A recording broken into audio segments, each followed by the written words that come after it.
হাতে আছে জানে আলম মুন্সির লেখা চাঁদের বুড়ি। পারিজাত প্রকাশনী থেকে, তাই না? 2023-এর বইমেলায় বেরিয়েছিল। হ্যাঁ, একদম। 32টা ছড়া আছে মোট, আর লেখক উৎসর্গ করেছেন তার মাকে। আমাদের উদ্দেশ্য হলো ছড়াগুলোর ভেতরে একটু ঢোকা, মানে এর বিষয়বস্তু, লেখার ধরন, আর ছোটদের জন্য এটা ঠিক কেমন সেটা বোঝা। বেশ ইন্টারেস্টিং চয়েস। আমি সূচিপত্রটা দেখছিলাম, মানে বেশ ছড়ানো কিন্তু এর ক্যানভাসটা। হ্যাঁ একদিকে যেমন প্রকৃতি, পশু পাখিষ্টি বা বিড়াল ছানার মতো। হ্যাঁ হ্যাঁ, ওগুলো তো থাকেই সাধারণত। ঠিক। প্রকৃতি যেমন মেঘের বাড়ি বা পশু পাখি, হুতম প্যাঁচা, ময়না। আবার ধরুন পরিবার নিয়ে নানুল বাড়ি, খোকার রাগ। কল্পনাও আছে, মন পবনের নাও। কিন্তু এর পাশেই একেবারে সমসাময়িক, এমনকি ঐতিহাসিক চরিত্র। যেমন ধরুন এই পদ্মা সেতু, এটা ছোটদের ছড়ায় কিভাবে আসে? একটু ভারী হয়ে যায় না বিষয়টা? এইটাই তো চ্যালেঞ্জ।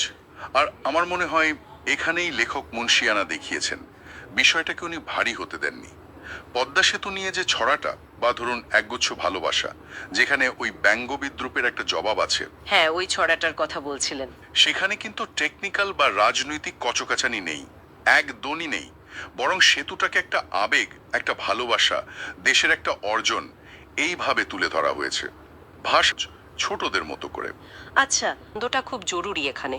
বইয়ের নামের যে ছড়াটা, চাঁদের বুড়ি বা ধরুন বিড়াল ছানা, এগুলোর ভাষা যেমন মিষ্টি, আটপোড়ে, ওই ভারী বিষয়গুলোর ছড়াতেও কি সেই সহজ ভাবটা আছে? অবশ্যই। পুরো বইটাতেই ওই সারল্য আর ছন্দের মিলটা রাখার চেষ্টা খুব স্পষ্ট। চাঁদের বুড়িতে যেমন একটা শিশুর সহজ জিজ্ঞাসা, বা বিড়ালছানায় পোষা প্রাণীর জন্য মায়া, তেমনি আবার ধরুন স্বাধীনতার সুখ ছড়াটায় পাখির খাঁচা থেকে মুক্তি। এই রূপক দিয়ে স্বাধীনতার মতো একটা অ্যাবস্ট্রাক্ট আইডিয়াকে বোঝানো হয়েছে বেশ সহজ করে। হ্যাঁ, রূপকটা সুন্দর। শব্দ বা ছন্দ কোথাও শিশুদের জন্য কঠিন লাগেনি আমার। আর এই সহজ কথার মধ্যে দিয়ে তো আমাদের সংস্কৃতির ছবিও আসছে। নানুর বাড়ির কথা বলছিলেন, ওই গ্রামের ছবি বা পুতুলের বিয়ে, ঈদের কেনাকাটা, এগুলো তো খুব চেনা ছবি। একদম। এই কালচারাল এলিমেন্টগুলো ছড়াগুলোকে একটা, মানে মাটির কাছাকাছি রাখে, বাচ্চাদের রিলেট করতে সুবিধা হয়। হুম। তবে এখানে একটা প্রশ্নও তো আসে, তাই না? এই যে সমসাময়িক জিনিসগুলো, পদ্মা সেতু বা আমাদের দেলোয়ার নামে একজন ক্রিকেটারের কথা আছে, হ্যাঁ আছে। এগুলো কি ছড়াগুলোকে একটু সময়ের গণ্ডিতে বেঁধে ফেলছে?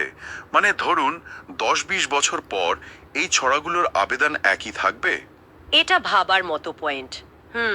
হয়তো কিছু রেফারেন্স সময়ের সাথে সাথে একটু পুরনো লাগবে, কিন্তু এটাও হতে পারে যে লেখকের উদ্দেশ্য ছিল এখনকার বাচ্চাদের কাছে তাদের চারপাশের যে গুরুত্বপূর্ণ ঘটনা বা অর্জন, সেগুলোকে তাদের মতো করে পৌঁছে দেওয়া।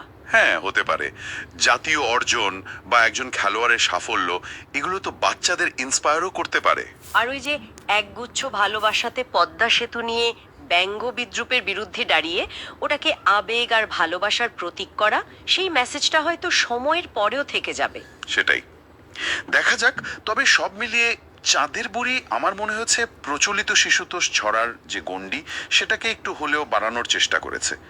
বিষয়বস্তুর এই বৈচিত্র্য, সহজ ভাষা, আর সাথে জাহিদ মুস্তাফার অলঙ্করণও বেশ সুন্দর। সব মিলিয়ে বাচ্চাদের জন্য বেশ আকর্ষণীয় একটা প্যাকেজ।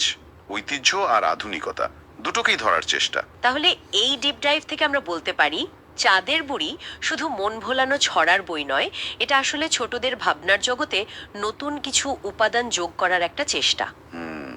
আর এখানেই হয়তো একটা প্রশ্ন রেখে যাওয়া যায় সবার ভাবনার জন্য, যে ছোটদের সাহিত্যে যখন এইভাবে ইতিহাস বা জাতীয় অর্জন বা খুব সাম্প্রতিক চরিত্ররা ঢুকে পড়ে, সেটা তাদের বেড়ে ওঠায়, তাদের নিজেদের পরিচয় তৈরিতে বা চারপাশটাকে বোঝার ক্ষেত্রে ঠিক কিভাবে প্রভাব ফেলে, এর লং টার্ম এফেক্টটা কি হতে পারে।